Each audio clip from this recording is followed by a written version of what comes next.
pioggia battente è forse la causa di un incidente mortale, muore davanti alla sorella e alla figlia, si temono esondazioni nel Milanese. Un'altra batosta dell'INPS sui pensionati: per avere il CUD devono dotarsi di un indirizzo di posta elettronica o rivolgersi al CAF, sportelli in tilt. Oggi le pagelle del lunedì. Renzo Mazzaro è tornato ad aiutarci a dare voti in punta di penna ai personaggi che si sono messi in luce durante la settimana. Benvenuti a questa edizione della TG di Televenezia. Incidente mortale, lo avete sentito dai titoli ieri sera a Salzano. Agnese Buratto, di 67 anni, è morta sotto gli occhi della figlia e della sorella. Verso le 19:30 stava andando a cenare alla pizzeria Trattoria Baldi di via Villatega a Salzano, quando un'auto che procedeva in direzione di Noale l'ha travolta mentre stava attraversando la strada sulle strisce pedonali di fronte all'entrata del locale. La donna, vedova di Antonio Venturini, scomparso nel 2008, avrebbe compiuto 67 anni il prossimo settembre. La tragedia è avvenuta sotto una pioggia battente. La donna indossava una mantella scura che ne rendeva difficile la vista da parte del conducente, un uomo di 47 anni del luogo che non l'ha vista in tempo e non ha fatto a tempo a frenare. La dinamica dell'incidente è comunque al vaglio dei carabinieri di Noale. L'impatto dell'auto con il pedone è stato tremendo. La pensionata è stata sbalzata a una decina di metri, finendo sulla pista ciclabile, dove forse a causa di un trauma alla testa è stata trovata già senza vita. E continuiamo e parliamo di maltempo, stato di preallarme per l'intera giornata oggi nel veneziano a causa della pioggia battente e del vento forte che ha sferzato il territorio. Disagi alla viabilità in pianura e anche in montagna a causa della caduta di un'abbondante nevicata. A Venezia il centro maree ha segnalato una probabile acqua alta, codice arancio, di 110 cm sul medio mare per l'una di questa notte.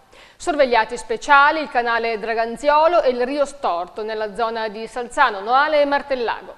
I tecnici del Consorzio di Bonifica Acque Risorgive hanno tenuto sotto controllo la portata dei rii, trasferendo negli invasi l'acqua alta in eccesso. Non è ancora scongiurato però il rischio di eventuali esondazioni, perché si sta attendendo nelle prossime ore l'ondata di piena.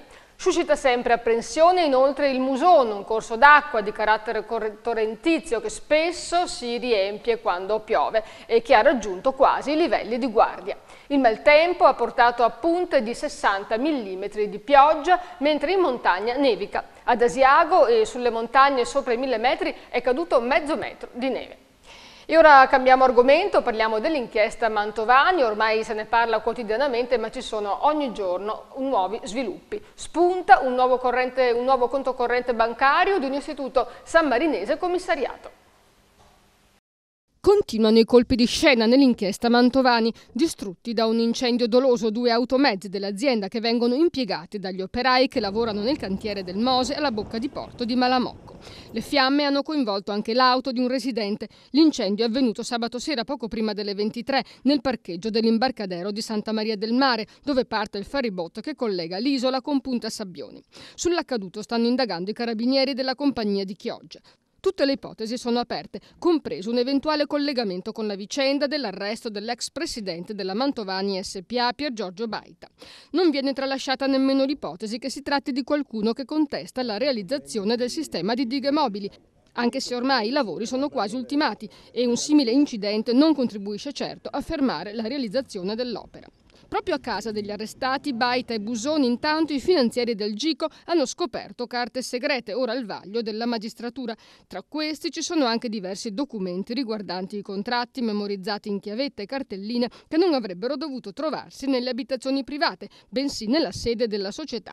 Inoltre il PM veneziano Stefano Ancillotto e i finanzieri attendono dalle autorità sammarinesi i documenti relativi ad un conto corrente che non avevano ancora trovato e aperto su una banca commissariata. Nonostante l'istituto di credito avesse l'attività limitata del commissariamento, i documenti avrebbero rivelato la creazione di alcuni dei famosi fondi neri.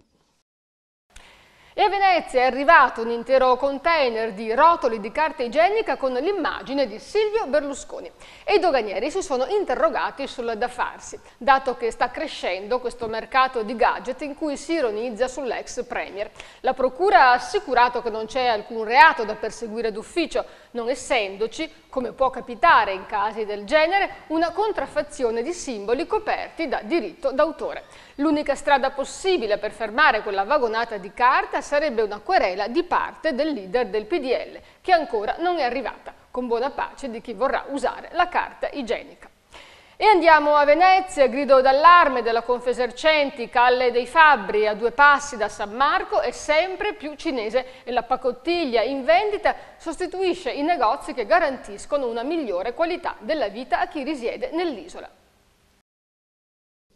In Calle dei Fabbri i negozi cinesi hanno superato quelli veneziani. Il sorpasso allarma la Confesercenti. Di questo passo si perderà tutta la venezianità, secondo Pier Giovanni Brunetta, presidente di Confesercenti Veneto. Gli ultimi 2 negozi hanno aperto nell'ultima settimana e ciò che sorprende è il fatto che siano sempre deserti.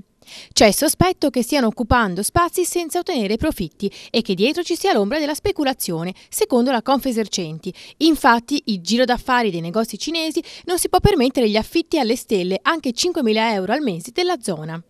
È un fenomeno apparentemente inspiegabile e senza una logica commerciale. La clientela si limita ai gruppi di turisti dall'Oriente che ogni giorno sbarcano in laguna, che forse per respirare aria di casa e parlare la propria lingua scelgono di comprare e consumare il pasto dai connazionali. La zona è una delle più prestigiose del centro storico, a 2 passi da Piazza San Marco, e la nuova Chinatown potrebbe rivelarsi una vera e propria risorsa per la comunità cinese, una volta estesa l'occupazione a tutta la Calle. È un fenomeno che ricorda quanto stava accadendo in Via Piave, altra zona prestigiosa nel centro di Mestre, che forse sarà salvata dal degrado e dalla speculazione grazie all'arresto di Cheche Pan, considerato il boss della via. E ora a Mestre la giunta Orsoni sta pensando di smantellare il villaggio Sinti e con un colpo di spugna cancellare quello che a questo punto sembra un errore della precedente giunta Cacciari.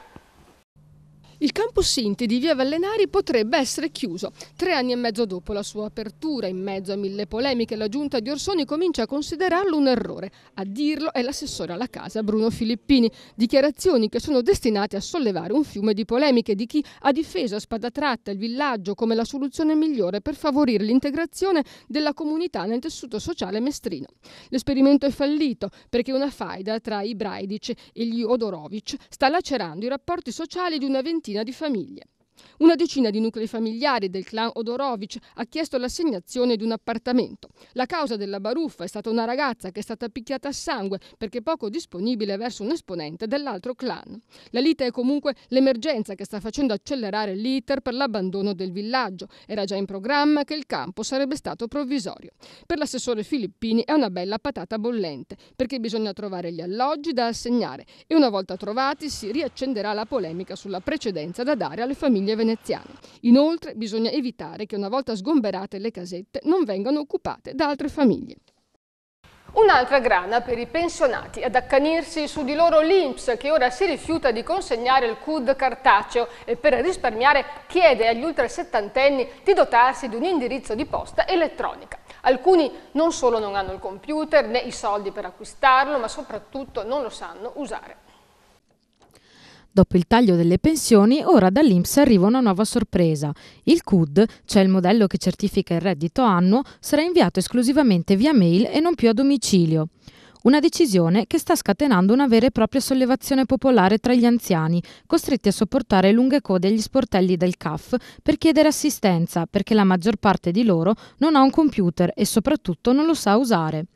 Per poter ricevere il modello CUD 2012 è necessario fornire un numero di telefono cellulare e un indirizzo mail, al quale arriverà il codice PIN per accedere al sito dell'INPS e ottenere la copia telematica del documento. Indifferente alla nuova tortura inflitta ai suoi iscritti, l'INPS ha optato per il nuovo CUD per risparmiare. Se l'ente risparmia, i CAF soffrono perché il sovraffollamento degli sportelli degli uffici sindacali sta raggiungendo record mai visti. Attacca l'INPS il segretario del sindacato dei pensionati della CGIL veneziana Pierluigi Carrer, che sottolinea come la maggior parte dei pensionati siano ultrasettantenni che non hanno dimestichezza col computer e il sindacato ha dichiarato di essere disponibile ad assistere anche i non iscritti. Rimane il disagio di doversi recare agli sportelli perché chiamare il numero verde serve a poco, visto che è perennemente occupato. La rabbia monta anche perché per i detentori di pensioni minime procurarsi il CUD è inutile, perché sono costretti a richiedere il CUD per poi dimostrare alla stessa INPS che il loro reddito è talmente basso da avere diritto all'integrazione, e lo stesso vale per i pensionati invalidi e civili, totali o parziali, con indennità di accompagnamento o ciechi e sordomuti.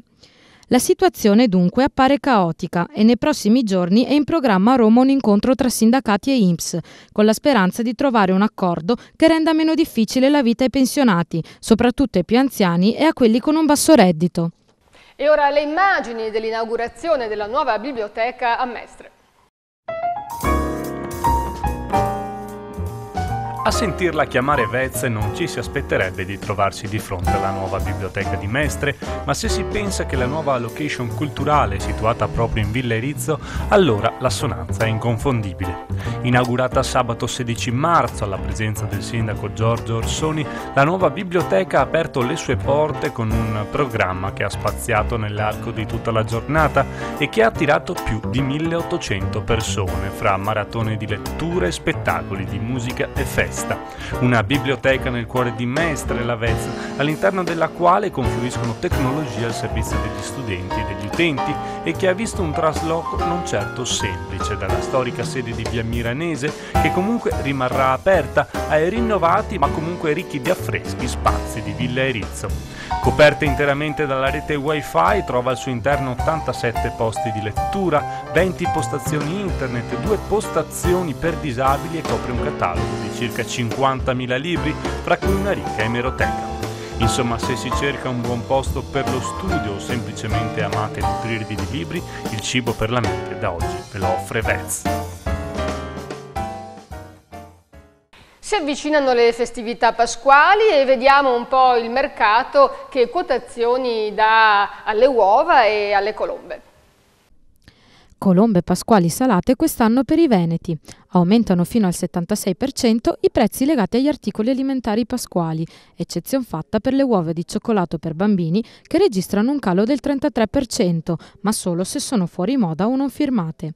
I risultati elaborati da Adico sulla base dei dati raccolti da risparmiosuper.it fotografano l'aumento dei prezzi nelle varie province venete rispetto all'anno passato. I dolci tipici pasquali costeranno alle famiglie in media il 10% in più rispetto al 2012 in quasi tutte le province venete, tranne che a Padova, dove si registra invece un calo dei prezzi. È Treviso la provincia veneta più cara dell'anno, con un aumento della spesa pari al 19%, seguita da Venezia, dove l'aumento dei prezzi è del 16%, fino ad arrivare alla provincia di Padova, dove il carrello sarà più leggero rispetto all'anno scorso di circa l'8%. I risultati non sono di certo confortanti per le famiglie venete, che già si trovano a dover risparmiare sulla spesa in tempo di crisi, ma che non sono però ancora disposte a rinunciare ai tipici dolci pasquali come da ricorrenza.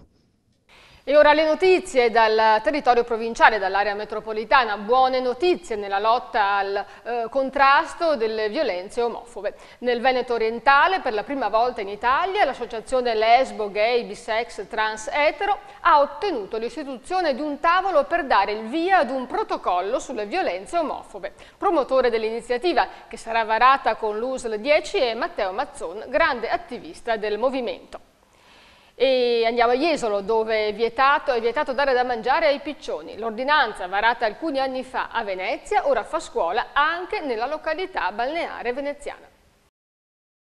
Fino a 500 euro di multa a chi darà da mangiare ai piccioni a Jesolo. È il nuovo regolamento approvato dal Comune che colpirà con una multa da 25 a 500 euro chiunque accudisca, dia da mangiare e favorisca la crescita dei volatili. La giunta jesolana ha deciso per una soluzione drastica per combattere il problema della proliferazione incontrollata dei piccioni in tutto il territorio jesolano, che contaminano la pulizia e l'igiene della città. I primi ad essere colpiti dal provvedimento saranno i proprietari di immobili dismessi, che non si preoccupano di chiuderli accuratamente e tenerli puliti, favorendo così la nascita di colonie consistenti. A detta del consigliere comunale Daniele Bison, deve essere compito dei privati la pulizia degli spazi dismessi, con la rimozione del guano e della sporcizia che attira i volatili.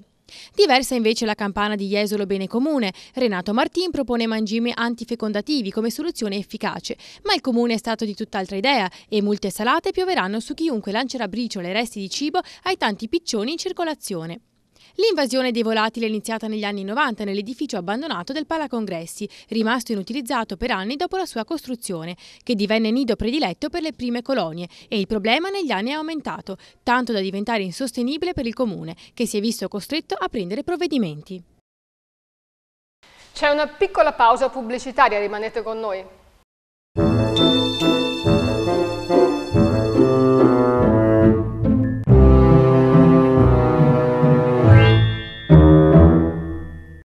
Franco Oro Più, il tuo oro, il tuo argento e il tuo platino pagati subito in contanti alla massima valutazione di mercato. Franco Oro Più lo trovi a Mestre, Marghera, Venezia, Jesolo e Caorle, a Trieste, a Belluno e a Schio. Entra nella filiale a te più vicina. Preparatevi! Pochi giorni all'apertura del Temporary Outlet a Cazzago di Pianiga, via dell'Industria 2, presso l'ex abbigliamento Dalla Libera. E ora notizie brevi dalle province di Venezia, Treviso e Padova. La crisi economica picchia duro in Riviera del Brenta. La Camera di Commercio registra un meno 72 imprese soltanto a Mira e un meno 260 a livello comprensoriale nel 2012. Va male per la prima volta anche il settore turistico, con meno 2,7% di presenze. Sedie e tavolini all'esterno, a Jesolo c'è il divieto assoluto per gelaterie artigianali e pizzerie da asporto. Il sindaco Valerio Zoggia ha incontrato le categorie, negando ogni tipo di concessione, finché la legge regionale, ha detto, non lo permetterà. Se arriveranno contributi, il comune di Vittorio Veneto è disponibile al recupero di Villa Papadopoli e del suo parco, il complesso storico più antico della città. L'ha annunciato il sindaco Gianantonio Daré, che di fatto ne sospende l'alienazione. Allarme furti nel cimitero di Castelfranco, piante e fiori spariscono dalle tombe dopo 1 o 2 giorni. Il fenomeno sta peggiorando e il sospetto è che ci sia qualche furbo che ne approfitta per abbellirsi il giardino oppure per rivenderli. È guerra fra i librai padovani e i titolari di copisterie che fotocopiano interi volumi a prezzi stracciati. Le accuse si muovono sia sul piano penale, per violazione del diritto d'autore, sia su quello fiscale. Si tratta spesso di vendite abusive senza scontrino. L'oasi dell'ex polveriera di Albignasego ha 5 ospiti in più. La Lipu ha liberato un Barbagianni e 4 Poiane, rimessi in sesto dopo che erano stati feriti. A breve sarà anche restaurata la casa dell'ex custode, quindi partiranno le escursioni guidate. Grande successo della nostra rubrica Le Pagelle e lunedì, per la terza volta oggi vi riproponiamo questa nostra idea che piace a quanto pare molto. In punta di penna diamo dei voti ai personaggi che si sono particolarmente messi in vista durante la settimana. Si alternano Carlo Mione e Renzo Mazzaro, oggi era il turno della brillante e simpatico Renzo Mazzaro. Eccoci di nuovo con la rubrica Le Pagelle, è accanto a me Renzo Mazzaro, tocca a lui questa settimana, la settimana scorsa c'era Carlo Mione. Ciao Renzo, grazie per essere qui con noi. Allora, abbiamo ricevuto molti commenti su questa rubrica che a quanto pare piace, noi però non vogliamo assolutamente sembrare così particolarmente cattivi nei giudizi, è una cosa semiseria, nel senso che noi diamo i voti, poi vabbè, se il voto negativo è un po' uno sprone, un po' come quando i ragazzini a scuola prendono un brutto voto, l'insegnante glielo dà proprio giusto perché studino di più, diciamo, vero Renzo? Beh sì, un auspicio. Senti, c'è sempre un recupero. C'è sempre la possibilità di recuperare. Allora, cominciamo con qualche votaccio. L'inchiesta Mantovani continua a tenere testa, ne abbiamo parlato sia la settimana scorsa con Carlo Mione, sia con te, insomma, però ci sono dei fatti nuovi sì. Che, così semplicemente per aggiornare, uno è che si è presentato una persona che era inseguita, diciamo, dagli inquirenti, questo Mirko Voltazza, che aveva già un conto in sospeso con la magistratura, anzi no, con la giustizia, deve scontare 1 anno e qualcosa, quindi diciamo il voto in condotta gliel'hanno già dato. Il fatto che si sia presentato dimostra che vuole collaborare, io gli darei un 6 di incoraggiamento. Ma io ho sentito dire che però lui ha paura, si è presentato perché ha paura per la sua incolumità, perché gli era stato detto di rimanere fuori dall'Italia e perché non lo so. Quindi tu dici lo fa per interesse. Lo fa per interesse, quindi allora, non so. allora gli diamo un 5, io però sotto 5 no, perché poveretto si è presentato. Sta collaborando. Sì, sta collaborando, quindi un 5 di auspicio che diventi 6, in modo che collabori energicamente a dire quello che sa. Certo. Poi l'altro fatto nuovo è che la Mantovani SPA ha nominato il nuovo presidente del Consiglio di amministrazione, che è, sorpresa sorpresa, un ex poliziotto, e cioè l'ex questore di Treviso Carmine Damiano, che io conosco e saluto, però non posso non rimanere stupito come tanti altri. Come mai un ex poliziotto va a fare il presidente di un consiglio di amministrazione? Sembra un avviso ai naviganti distribuito in tante direzioni, non saprei come valutarlo. Cioè un messaggio, tu dici, a chi sta indagando sulla Mantovani? Non so, perché è chiaramente una cosa che non si usa. Io non conosco precedenti, può darsi che sia una mia ignoranza, ma non conosco precedenti di questo calibro. È un'azienda che è sotto la lente di ingrandimento della magistratura per comportamenti anomali quantomeno. Qui i reati non sono stati contestati, ma ce ne sono, non a carico della Mantovani, ma nell'ambito delle attività della Mantovani sono stati commessi. Servirebbe un comportamento imprenditorialmente più lineare. Il fatto che sia stato scelto Damiano, io non lo commento, l'avranno fatto ben consci. Sì, Damiano ha detto una scelta, un messaggio molto chiaro che d'ora in poi l'azienda vuole essere pulita. No? Ma ci mancherebbe, allora tutti i consigli di amministrazione per essere garantiti dovrebbero avere un poliziotto presidente, cioè io lo trovo anomalo in questo senso, e per questo, non sapendo valutarlo, gli piazzo un non classificato.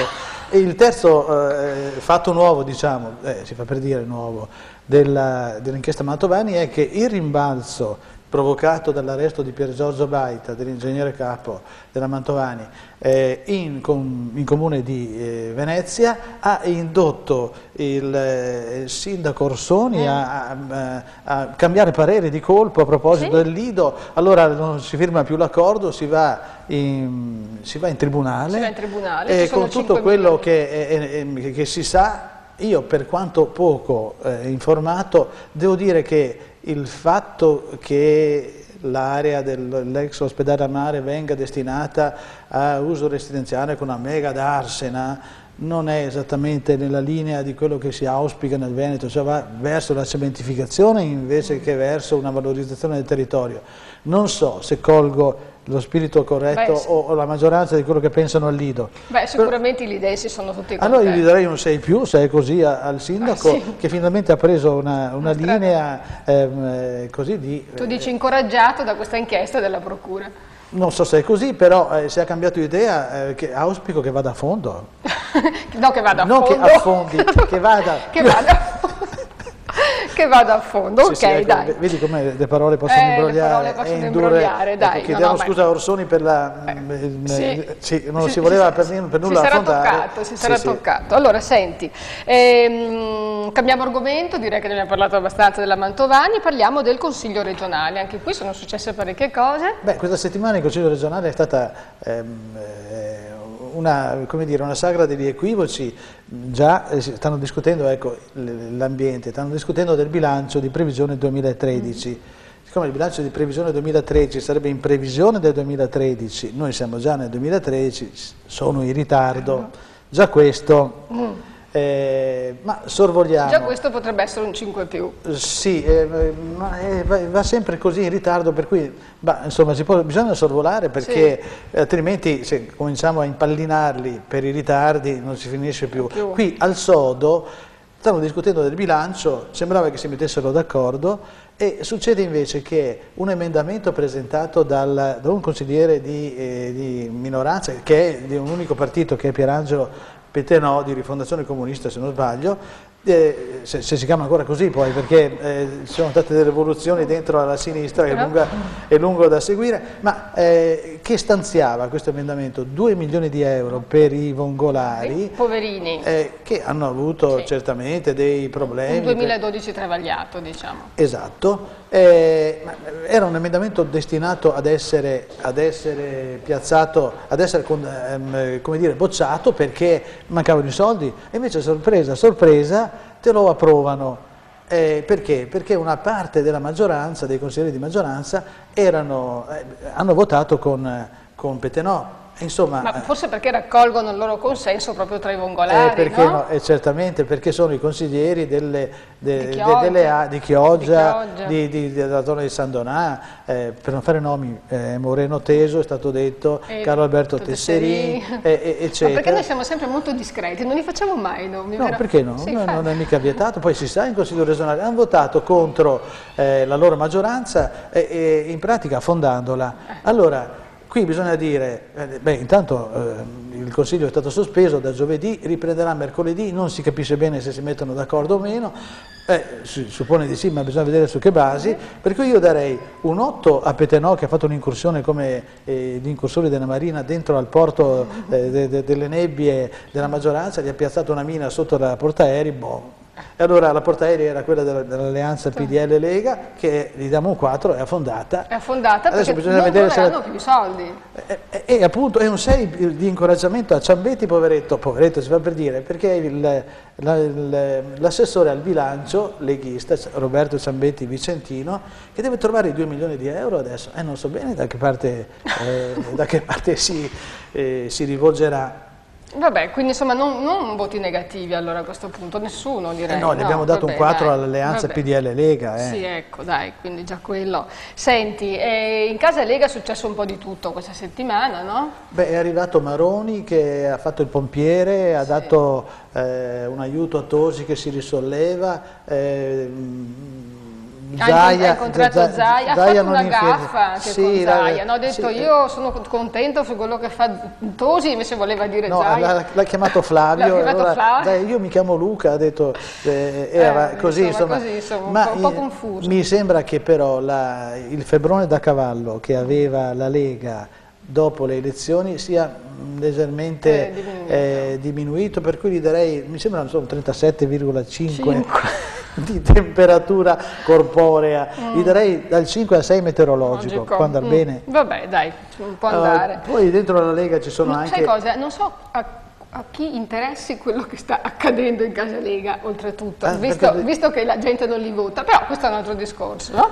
Dai, andiamo avanti. Così non si finirebbe più, perché se ci interrogassimo su quanto interessa la politica veramente, bisognerebbe fare un sondaggio, i sondaggi come al solito, come in questi tempi. Ma i grillini in questo momento hanno alzato, diciamo, l'attenzione per la politica, dai, diciamolo. Certamente è un cambio di passo, è anche un cambio di facce, invece non cambiano le facce a Treviso, dove Giancarlo Gentilini si ricandida per l'ennesima volta e non vuole fare il sindaco. Ora io gli darei un 10 alla longevità, perché ha una vitalità enorme, posso dire un 2 al fatto che non si rende conto che bisogna, viva Dio, dare un po' di ricambio, e quindi sarebbe 10 e 2, 12, diviso 2, 6, no. Facciamo 10 e 0 il fatto che non capisce l'esigenza di ricambio, diviso 2, 5. 5 Gentilini, ci dispiace. Ci dispiace, però è sempre di più del 4 che appioperei a Pier Giorgio Stifoni, che Pier Giorgio alla memoria, perché è stato espulso dalla Lega, sapete che era un parlamentare di vecchia data, e che quello dei diamanti dell'anno scorso, lui ha sempre detto che erano 200.000 euro, erano suoi, poi adesso è stato fuori che erano 900.000 invece, quindi una cifra ben più alta, ma soprattutto sta patteggiando.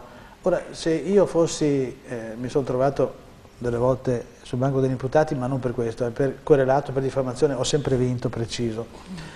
Meno una volta che però insomma mi ha insegnato molto quella volta, devo dire che patteggiare è una missione di colpevolezza, quindi ripeto, un 4 alla memoria. Vabbè, senti, in casa Venezia c'è il Banco del Veneziano che ha un po' sconvolto tutti, no? In questi giorni. Sì, qui la Banca del Veneziano ha visto Amedeo Piva che la settimana, pochi giorni fa, è stato commissariato. Il Consiglio di amministrazione è stato esonerato e arrivano delle altre persone su incarico della Banca d'Italia per quella faccenda già di diverso tempo fa, cioè il fatto che la Banca del Veneziano ha prestato 15 milioni di euro a un signore che si chiama Gavioli, che aveva tutto quel giro molto discusso sotto inchiesta a Napoli di fornitura dei mezzi per la polizia, per trasporto dei rifiuti. Allora il Gavioli non aveva forse le garanzie o non le aveva date, c'è comunque una leggerezza, c'è stata una leggerezza, una colpevolezza nell'affidargli questi prestiti, della quale era responsabile il direttore generale dell'epoca, che Amedeo Piva aveva sollevato dall'incarico prima dell'intervento della Banca d'Italia. Allora adesso ci si accorge che dopo che Amedeo Piva ha risolto il problema, ha pagato la multa di 270.000 euro, ha rifatto gli organigrammi, lavorando per il risanamento della banca, si trova sollevato di punto in bianco, preso per il bavo e messo alla porta. Per una cosa successa anni fa. L'Italia che prima che capitasse tutto questo non aveva mosso un dito, cioè secondo lei il direttore, questo Argentone, andava benissimo, ci sono dei rapporti che erano positivi. Sta capitando grosso modo quello che era capitato, che sta capitando alla MPS. Ma che è capitato anche per il scandalo Parmalat, cioè la Banca d'Italia arriva sempre per ultima, no? Sempre per ultima, poi ti dicono che noi non abbiamo gli strumenti per indagare, ma allora scusa, se indagate o non indagate? Perché insomma, bisogna che ci mettiamo d'accordo, se non avete gli strumenti andate a casa. E allora io direi 0 alla Banca d'Italia. Io non so se dargli 0, però non gli do la sufficienza né agli uni né agli altri, perché il controllore ha dei problemi, tanti, non dico tanti quanti, ma ha dei problemi seri come il controllato. Certo, vabbè, chi controlla è il controllore. Allora, questo è un problema che era venuto fuori ancora nel Rinascimento. Allora, senti, c'è un'azienda che è stata indagata dalla Guardia di Finanza per dei fuoribusta in nero. Allora, questa azienda è di Gaiarine, è un'industria del mobile, cioè 160 dipendenti e non pochi, i quali in passato hanno avuto, come succede spesso, come succede nelle aziende, sono stati pagati con lo stipendio previsto e dei fuoribusta. Ora, quando ti danno un fuoribusta si suppone che sia giustificato. Ora, se io sono uno che lavora in un'azienda e ha un fuoribusta, me lo daranno perché è un rimborso spese, perché ha una voce differente. E invece in questo caso l'azienda si è saputo, dopo un controllo della Guardia di Finanza, che ha scoperto un nero di ben 130 milioni, appioppando c'è stato un processo a carico del titolare, e poi appioppandogli anche una multa. Questo deve restituire 20 milioni, ma anche i dipendenti che erano stati pagati con fuoribusta adesso all'ufficio delle entrate devono,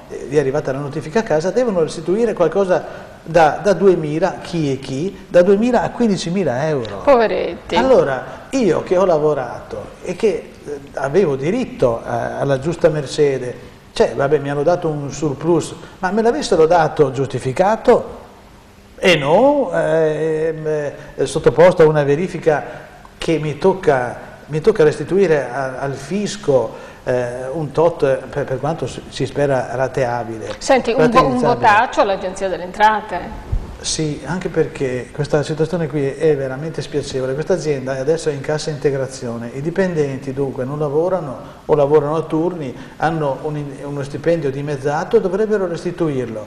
Io mi domando chi c'era qui, dov'è l'errore? L'errore non penso che sia soltanto dell'azienda, deve essere anche dei sindacati, per esempio, e soprattutto poi il controllore che fa la faccia feroce. in questo caso mi disturba. No, ma sai, loro dicono sempre non è vero, non siamo noi quelli che siamo cattivi, dicono l'Agenzia delle Entrate. L'Agenzia delle Entrate è semplicemente, dice, il braccio violento della legge, io te la pioppo e non conosco, però io gli do un 5 lo stesso per una procedura sospetta. No, forse anche un voto peggiore io darei, dai, anche 4, sì. Allora 5 più 4 fa 9, diviso 2, 4 e mezzo. 4 e mezzo, 4 e mezzo, signori delle Entrate. Oh, senti, allora, Venezia è rimasta delusa per la mancata elezione di Scola? Sì, e soprattutto molti dei vaticanisti e di quelli anche che si piccavano di conoscere molto bene le questioni interne, poi perché anche ci sono dei precedenti, il cardinale di Venezia spesso, per ben 2 volte, anzi negli ultimi tempi, è diventato Papa, è uscito, ma come spesso succede anche, chi entra Papa in conclave esce cardinale. Ma allora a chi diamo un voto? Ai cardinali che hanno votato? No, io lo darei ai vaticanisti che ci hanno fatto pensare una cosa come gli opinionisti delle scorse elezioni, cioè ci hanno indotto... Sono tanto esperti e poi... Sì, appunto, sono esperti... No, non li darei per niente, è un po' come... Diamo un 3, un 3,5. Gli darei anche un 4, vabbè, dai, siamo buoni. Anche perché tra di loro c'è pure Massimo Cacciari che era abbastanza... Ma però lui si è salvato in corner perché ha detto si chiamerà Francesco, lui non sapeva chi era, però il nome l'ha indovinato e quindi lui un po' si è salvato. Questo bisogna dargli atto, ma non è stato l'unico. Per esempio a Verona c'è un avvocato che si chiama Guarienti, che aveva scritto ben prima di questo conclave un piccolo racconto in cui immaginava un conclave con la elezione di un Papa di Buenos Aires, ecco, vedi, che si chiamava Francesco. Allora questo ci ha preso anche. Ci ha preso anche, ma questi sono i misteri della provvidenza. Senti, c'è un falsario di Arzignano simpaticissimo che stampava, è una notizia di cronaca simpatica, stampava biglietti falsi da 50.000 euro. Nella tipografia accanto sul muro aveva un quadro bellissimo dell'immagine di Totò nel film con Peppino De Filippo che mi pare che sia i falsari, la banda degli onesti era, e falsificavano banconote. Ora, quando sono arrivati i carabinieri, noi lo sappiamo per questo, lui ha detto guardate questi 50 euro sono perfetti, altro che i falsari napoletani, noi siamo i migliori, cioè, si giustificava per la sua capacità artistica, solo che... Quindi senti, 10 per l'arte. Non serviamo 10, forse 8 potrebbe essere sufficiente, però 2 per l'onestà, dai. Senti, la famiglia Calò nei 13 figli ne aggiunge un 14esimo. Non è una bella notizia?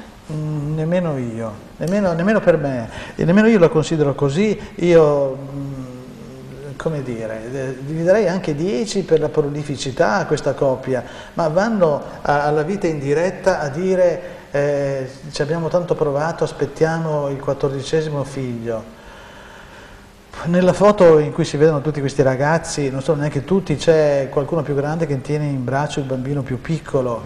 Quando si parla di paternità e maternità responsabile, io almeno avrei un'idea diversa, e quindi non mi spingo a dire che tutti devono pensarla come me, però prendo il largo da una situazione così. Nel mentre è bella una famiglia numerosa, è bello anche sapere che al figlio ci dedichi molto, ci dedichi tutto, e quindi io posso dire non classificato per me. Va bene, dai, per non dare un brutto voto. Senti, Gambero rosso sta proliferando nei nostri fiumi. Sì, prolificando e proliferando, perché è una specie alloctona, cioè viene dalla Louisiana, qualcuno l'ha importato molti anni fa, e questo crostaceo che vive in acqua dolce si è moltiplicato in modo spaventoso. Ma devasta, mangia tutto. E non ha un nemico naturale se non il luccio. Ora il luccio andrebbe ripopolato, perché anche questa è una specie che non è abbondante, ma soprattutto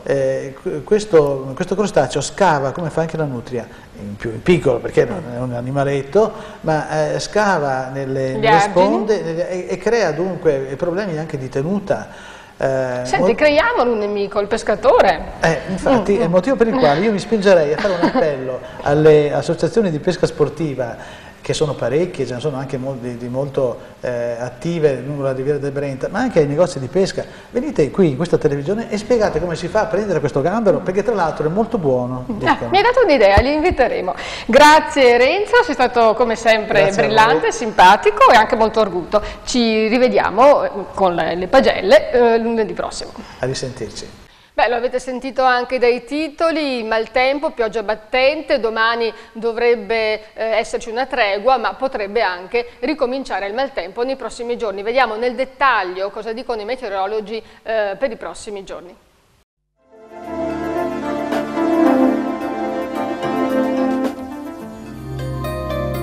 L'anticiclone porta schiarite e temperature in aumento. Mercoledì pomeriggio nuova perturbazione con pioggia, dopodiché il clima diventerà via via più stabile e soleggiato. Martedì 19 marzo, tempo leggermente variabile, non piove, visibilità ridotta nelle ore più fredde, minime in abbassamento, massime in rialzo, comprese fra 2 e 14 gradi, mare da molto mosso a mosso. Mercoledì 20 marzo, da parzialmente nuvoloso a molto nuvoloso o coperto, con piogge di modesta entità, salvo occasionali rovesci dal pomeriggio sera, minime in salita, massime in discesa, mare poco mosso.